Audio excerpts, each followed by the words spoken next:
Ladies and gentlemen, what am I famous for?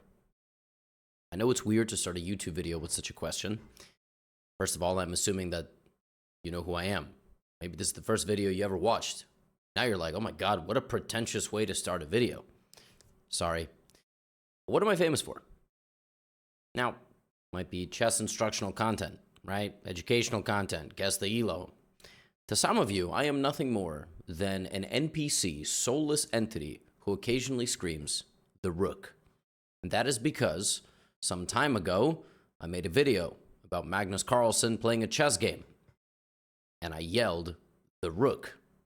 It was not my intention to create an international meme, but I did. And today, Magnus Carlsen did it again. And that is the purpose of this video. The players involved in today's video are playing in the Chess Olympiad.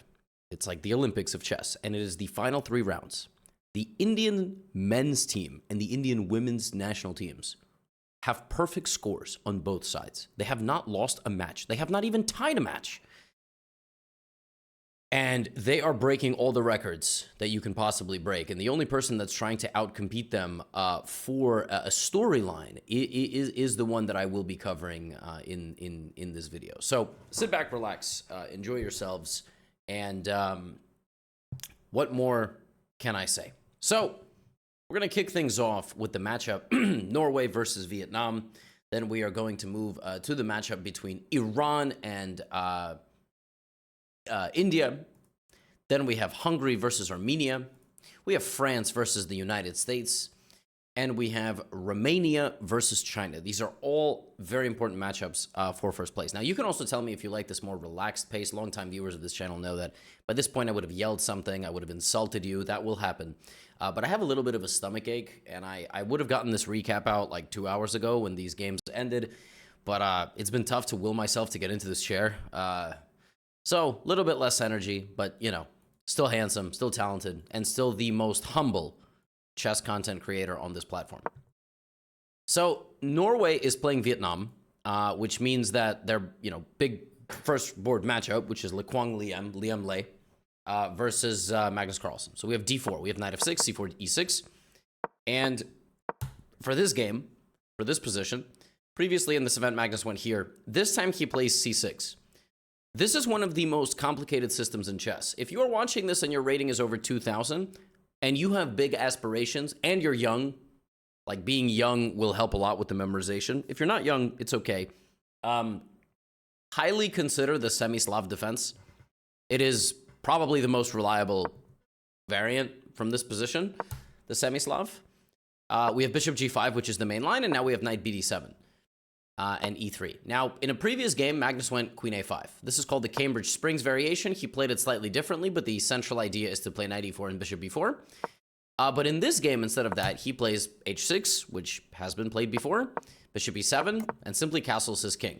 He is ready for the long haul. This is going to be a long battle. He's simply saying, here's my center, here are my fists, here we go. a3 is a weird move from Liam. I have absolutely zero clue why he did not develop the bishop.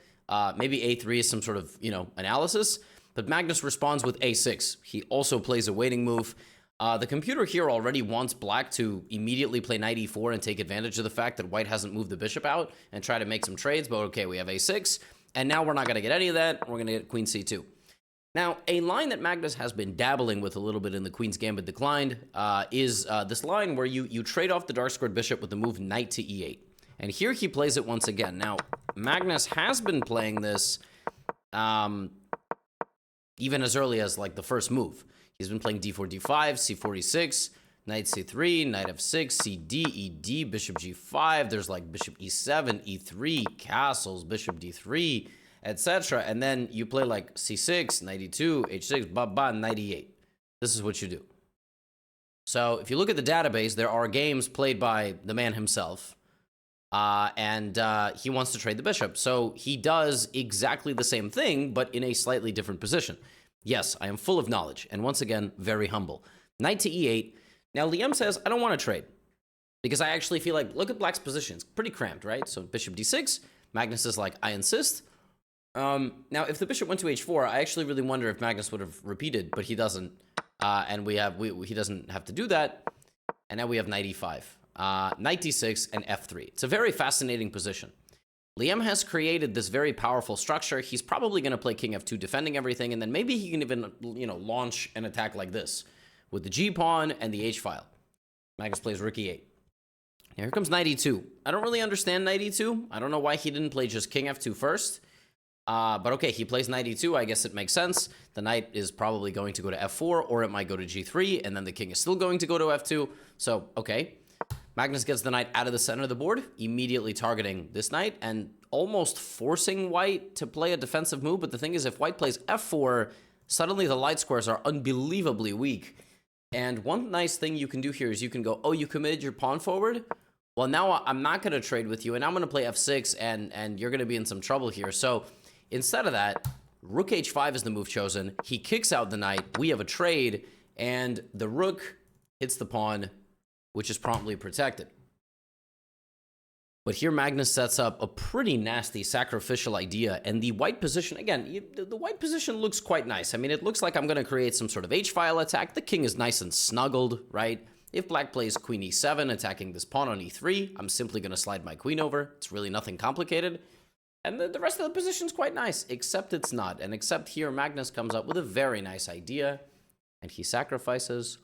My wife is actually taking a nap on the couch outside of this room, so I really hope I don't wake her up. In any case, one time for a good measure. Here Magnus sacrificed the rook! Rook takes e3. That is a pretty devastating move for the white position. And Liam obviously must have somewhat anticipated this coming. Now, you don't know this. Not only is my wife taking a nap on the couch outside, I can currently hear my dog laying with his nose pressed against the door. And the reason for that is, right before I booted up, I was eating Thai food.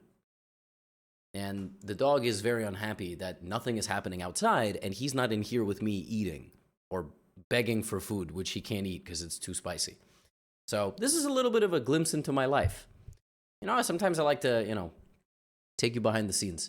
I did that once, and then somebody commented recently, like, why have you made all these recap videos about yourself? Sometimes you guys comment really, absurd nonsense. So stop. And for those of you that have watched for years, never comment anything, just quietly enjoying the show, you are very much appreciated. Thank you. I really do appreciate it. And for those of you that do comment sometimes and say something positive and, whether it's me in a tournament or a recap or guess the elo or low elo or high elo or me playing bots, thank you. When people talk about subscribers, that's you. When people talk about view counts on the channel, that's you. So it's kind of cool. We're sort of in the whole thing together. But stop writing absurdities. Stop it. Anyway, there's my little, mid-video monologue. Queen e8 check, king f2, and queen takes h5. Very nice idea by Magnus. Queen e8 check, picks up the rook back. And Liam can defend this position stubbornly.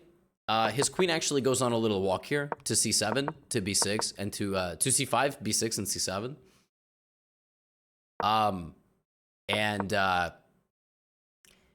Here he's faced with a very difficult psychological decision, which is trade the queen off, or potentially, give up the d4 pawn with a check, get out of the position, which after you committed 3 tempi sort of feels really bad, or sacrifice the queen. And I think Liam just wanted to be slightly more of a hero than Magnus, and he sacrifices the queen, but I gotta tell you, this is just not good enough. Friendly advice when you want to take on a queen. By the way, it's knight, bishop, and a rook. It's a lot of material. Here's why it doesn't work. First of all, if you're going to do this against the queen, you need to make sure you have not just the material, but that the material can actually be utilized in an effective way. And right now, white cannot utilize these pieces. Second, you need a safe king. White doesn't have a safe king.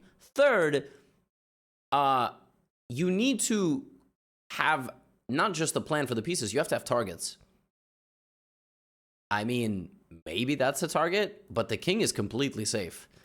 And Magnus does, rook f8 can't be taken because knight e6 is a fork, knight g6. But yeah, I mean, the white position falls apart. He's got a very weak king, and Magnus has 4 connected pawns on the other side of the board. And you know what's going to happen to the 4 connected pawns? Yeah, he's just going to start going. He's just going. This game plan is very easy. Gives a couple of checks. He's just going. His king is safe. He's just going. I mean, he sacrifices the queen. This is so unnecessary. He sacrifices the queen and plays a2. I mean, that is gangster. Look at this. All these white pieces around. And Norway, ultimately, I believe they took down Vietnam. But Magnus took down his opponent. I mean, that's for sure. In a very emphatic fashion. I don't think it was the best game from Liam ultimately. It felt like he kind of he could have maybe tried to stabilize a bit, but he ultimately succumbed to the effect of Magnus. Now let me just double check. Let me double check. What was the final score? No, it was 2-2. Actually, Norway not clutch. I thought they were leading, but I guess somebody must have lost. Maybe it was Johan, maybe it was Frode, but maybe it was Tari. But ultimately, Norway does not win the match. And that's sort of like been the storyline of Magnus's Olympiads. I mean, he's 5 out of 6. He's made 2 draws. He's won 4 games. He's playing all the 26 and 2700s. Yeah, I mean, it's tough. The Olympiad stuff. When chess is a team event, it's not so simple. Okay. Now, we haven't covered one man that much in these recaps, and that is the board 4 of India, who would be board 1 for, like, literally every nation, except, like, Uzbekistan, United States, okay, I guess Norway. Like, Vidit would be board 1 for many, many, many nations. Now, India-Iran is a big matchup because Iran, I don't know if you know this, they are the Asian Games champions. So they won the Asian Games team tournament. This game started out with a Sicilian defense. This is called the Sozin variation. The Sozin is bishop c4. It's a very aggressive and interesting line. And white basically puts the bishop on b3, queen e2, and long castles. We have knight takes b3. We have c takes b3, which is a very rare move. I mean, you would think it's knight b3 so that at least the rook is open, or it's a b3 capturing toward the center. But you have to learn all of the rules of the game or sport you practice to break them. Here you take away from the center because the king is going to go here. You create a very powerful pawn wall, and in the future you might use the c file. So bishop e7, king b1 on autopilot, and there's g4. Now g4 is apparently a bad move. Instead of that, apparently you're supposed to play h4 or rook g1. g4 is a bad move because after you get your knight kicked out, knight takes e4 is what the engine wants. Now, obviously, Vidit played g4, seeing knight takes e4, and evaluated the fact that black should not give up a bishop and a knight for a rook because you leave white with 2 knights. Why would anybody do this? Well, as it turns out, this position is actually better for black. Clearly, Vidit thought it was better for him, but the knight can't easily re-enter the game. And it's actually surprisingly challenging once black gets a rook to the c-file. So, I mean, knight e4 is on the board. Like, it's ready to be played. But Puya plays knight to d7 in 5 seconds. Puya spent 9 minutes on b4 and clearly just had knight d7 ready to go. And that is simply going the wrong direction. And now Vidit doesn't let up. Bishop g5, he trades, and the attack proceeds, and only Vidit is having fun in this position. 6 out of his 7 pawns are on the light squares, repelling the enemy light-squared bishop, and the attack just goes in. And I think Puya just misevaluated the position for white, and Vidit plays a lights-out game, pushes everything forward, completely neutralizes the position, and queen d3 is a nice move. The knight falls in the center, but this endgame is just... I mean, this is very funny. It's like a tree of pawns, but the rooks are bulldozers. They're just getting in. They're eating everybody. Yeah, just an incredible game that he gets into a 2-pawn up endgame, but it feels like you're 7 pawns up. Rook c1. Game is over. Rook here, rook h7, and a brutal mate to follow. And by the way, his teammate, the guy who's playing for the World Championship, the guy who is, I think, 5.5 out of 6... Yeah, he's playing Parham Maksudlu on board 1, who outrates his teammate Puya by some 120, 130 points. And Gukesh with the black pieces going for a Tarash, not playing for a draw with black. Dude is playing to win every single game. He plays one of the main lines. This bishop c5 line was popularized by Danil Dubov, one of the most interesting chess players in the world. Also maybe wealthiest because he wears Balenciaga all the time, and like I think those sweaters are like $2,000. I mean, you couldn't pay me $2,000 to maybe wear some of those sweaters. Castles, rook e1, and from the opening, it was white who, you know, was stuck with this pawn in the center, not exactly knowing what to do with it. Bishop d5, and Parham here goes wrong. He plays knight takes b6 and knight takes b7, tries to make the game very tactical, but Gukesh with a cool counter shot, and the knight here is a problem. As it tries to leave, the white king is hunted into the open, and suddenly the white position is sort of collapsing. Knight takes f4 is on the way, queen d6 is on the way. Gukesh put a lot of pressure, but then here he blundered the advantage because of bishop takes g7 ideas, but the move he played as well was also good. Rook d1 and knight e7 back. Gukesh got down to 7 minutes on the clock. I mean, it was not looking particularly good, and Parham had more or less stabilized. He has white has 3 extra pawns for the knight, so the position is kind of equal.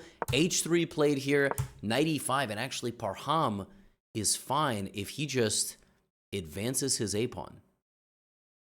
Now, this is a very weird position because the knight is here, there's a pin, there's another pin, so a4, something along these lines. Parham here spends 3 minutes and just straight up loses the game. It's a very tense position, but if he had just paused and slowly improved and didn't touch anything, the game goes on. Instead, he goes knight c4. And his idea of knight c4 was if the knight takes, then I take here. And, you know, if I take, obviously. But the idea after queen c4 is perhaps the most shocking because he did this on purpose. He took on d8. Black has to take back the rook or else you take on, you take the rook with a check. So here, and he completely blunders rook d1. And this is just mate. He spends 6 minutes here, and he can't believe it. Maybe here he thought he had rook b8, king h7, and rook b7. Maybe this is what he thought he had, but this is just losing. I mean, queen c... I don't know what he thought he had. And Gukesh, with the nagging pressure throughout, just gets the job done. The king hides on h7. Knight h5 is literally checkmate. That's like the weirdest mate ever. Knight h5. I guess there's... Okay, it's mate in 2. I apologize. In my mind, I thought the queen would go here, and this is mate in 1. Gukesh wins, and a guy who I didn't even feature because he's been in, like, all of these videos. Although, you know, maybe I should feature Eric Icy because he does call me his favorite content creator.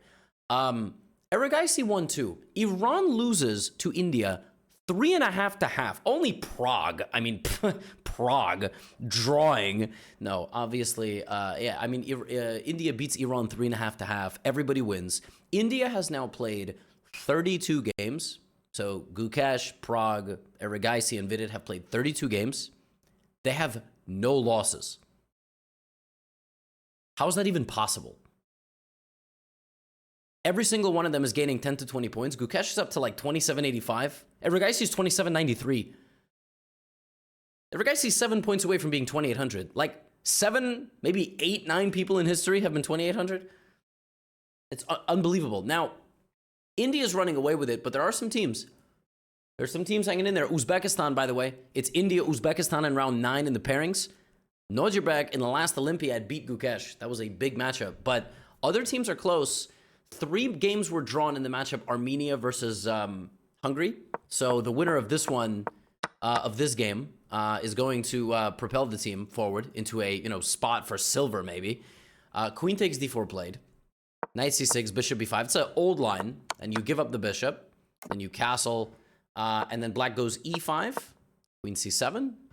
And actually, from the opening, it was clearly Havhanasyan who was more comfortable. Gladura here spends 20 minutes moving the bishop. Look at the 2 disappear out of his time. An exact 20.5-minute time spend. And, I mean, white just goes knight c3, not really thinking too much about it. Knight e7. Not even knight f6. And, I mean, obviously, Gladura is doing what he's doing. But this is not, I mean, this is not the way. Now white should bring the rooks to the center. It's not really clear to me what the idea is. Like maybe it's c5, right? And then maybe it's knight c6, knight d4, but this is just a killer knight. I mean, and then in the future, you can even probably chop this thing off, but also f4 is nice. I mean, there's some very, very strong ideas in the position. Now, for some reason, Afghanistan backs the queen out from a4, and then he does this. He just gambits a pawn. So he plays rook d1, and Gladura is like, what? Rook c1, bishop e6. Now look at knight d5 coming in. I mean, this is really aggressive stuff. White's got all the pieces playing. Look, knight b6 in, and he's just like rook d8, right? Rook d8. White's still putting some pressure, but at some point, look at this black counterattack, d5. He hasn't touched the king. The bishop and rook haven't moved, but you kind of maneuvered black into a preparatory shot, and suddenly black is fine. And let's not forget, white invested a pawn into this attack. So he continues to try to prove his point, but at some point, black is just going to move that king to safety. You're going to notice that's exactly what he does. They maneuver a little bit. Rook a7, knight d5, and look at this. Queen d6, and king goes to f7. And once the king starts getting out of the center, these pieces are going to get into the game pretty soon. Bishop and rook, and black is still a pawn up. And Afghanistan still trying, but black just defending. I mean, it's crazy that black is playing without a bishop and a rook. I mean, they're literally not in the game at all. They haven't been able to get into the game because they're blocked. But the way that white played this and the way that black defended very nicely, no attack is possible. And here come the pieces. The bishop is trying. I mean, think about this. The bishop didn't yet ever move. Did never move. Just gets traded. And now the rook joins the game. So white lost time, right? How many times did white move the dark squared bishop? A lot. Like at least 3 times. At least 3 times, maybe 4 times, right? Because in the opening, the bishop went to e3, and then later that bishop went to d2, that's 2, then it went to a5, and then it went to b4, so that bishop moved 5 times. Think about that, 5 times, and the black bishop never moved, 5-0. So black gains a bunch of valuable time, and those pawns come back to bite because he launches a massive attack on the white king, cleans it up, ready for the endgame, doesn't even really make it there, and Gladura takes Hungary to the promised land. They are close. I mean, they are like within striking distance. If Uzbekistan can beat India tomorrow, everything opens up. Everything opens up. So some other teams that are playing catch up, it's France versus the USA, although Levon, like 3-4 years ago, was representing Armenia. Kind of trippy, because he's such a legend of the game. He plays the French defense. And by the way, Levon's very cultured. I feel like he played this because he was playing a Frenchman. I'm like not even joking. I feel like Levon has the sense of humor. Knight c3, knight f6. And this line, knight e4, bishop e7, this is called the burn variation. I have not seen this played in a top-level game in like 10 years. It's not what they play anymore. Why is it not what they play anymore? Because like it's pretty well known that if you play knight f3, and then you long castle, you get a very nice attack. So for example, let's say f5, there's like knight c3, d5 ideas, for example, a6, g3, like you get a very powerful attack. And I was kind of shocked, like maybe it's the effect of playing Levon, but Lagarde goes here, which is, you know, fine. He's trying to play d5, and now knight c6 is the move chosen by Levon, which I've never seen in my life. Knight e2 is played after 5 minutes. Instead, like, why knight e2? Why not knight f3? So he chooses knight e2 with the idea to play g3, bishop g2, right? Now a6, g3. But now Levon plays e5. He just strikes in the center, and white never gets the desired setup. The knight goes to a7, which is absolutely ridiculous. Queen d6 and f5. Dude, I gotta play this line again. I mean, this is awesome. Look at this position for black. You just control the center. Lagarde plays h4, and Levon attacks the center. Knight comes back to the game from a7. I mean, how do these top-level players play like this? They make it look so easy. You trade off white's knight, and then you play rook g8, and here white is still applying some pressure, but here he blunders. He should go back with the queen. He goes forward, and he just walks into bishop f6, and then he tries to double down on his move, which is e5. And so this plan of queen d4 and e5 is just incorrect because, and I'm not exactly sure what was missed here. Like, Rook g3, he could have went back to f2. Clearly, he didn't like something. So he allows this. And Levon, for completely not necessarily, but he wanted to be in the video too. He wanted to sacrifice his rook. The engine doesn't like it, but it's a cool move. And then he just castles. And yeah, queen d5, queen a3. I mean, white's position in absolute shambles. Rook g8 on the way at some point. And queen a3 comes in, and the pawns start getting absolutely feasted on. The king is safe on b8. Very powerful bishop in the center of the board. Bishop c3 is also a nice move, because after rook c3, there's rook d5. Just an outstanding game from Levon. Took absolutely all the pawns of Lagarde. Queen h1, bishop e5, queen g1. And Lagarde is a meme lord for sure, running the king to the other side of the board. But unfortunately, it's not enough. If this, then this. Queen f7 is the only move. And here Lagarde resigned. And Team USA also stayed in the hunt for a medal. And Romania and China had a big battle, which ended in many, many draws. Yu Yangyi with the black pieces was taking on Kirill Shevchenko with the white pieces. Shevchenko trying to put a little bit of pressure on Yu Yangyi, took the bishops early, had a nice little early advantage. The position began opening up, and ultimately in positions like this, you kind of peter out. You trade a lot of pieces like we're happening here, and you probably just go to a draw. But b4 was a bad move. And if Shevchenko had just gone here, very chill, very demure, very mindful. And like, for example, if bishop d5, you can come back to e3. You can go to e3 actually is a horrendous move because, see, my stomach hurts, so I'm not really doing anything smart right now. Rook g4, you get out of the way. Rook g4 and h5, there are always bishop g5 ideas, so you can't really get rid of the bishop there, rather the rook. So b4, though, trying to get your opponent to take on d4 is a mistake. Yu Yangyi does not punish it to the utmost capacity, so the game goes on, but it's actually black who is better. Bishop h3. If you take the bishop, the queen and rook battery open up your king. And yeah, Yu Yangyi, I mean, knight f4, whatever. I mean, to me, knight f4 is very natural, threatening a mate. Shevchenko's king has absolutely no moves. You're desperately trying to defend yourself. Queen f5 and king h2 is a mistake. Here you had to play the very obvious rook a2. I mean, I have absolutely no idea what that does. I guess it defends the f2 pawn. Instead, we have this, and it goes from bad to worse. Queen f4 check. Knight takes d4. He won back the bishop. And by the way, Yu Yangyi absolutely did not need to go to the endgame. Queen e5 would have been just fine.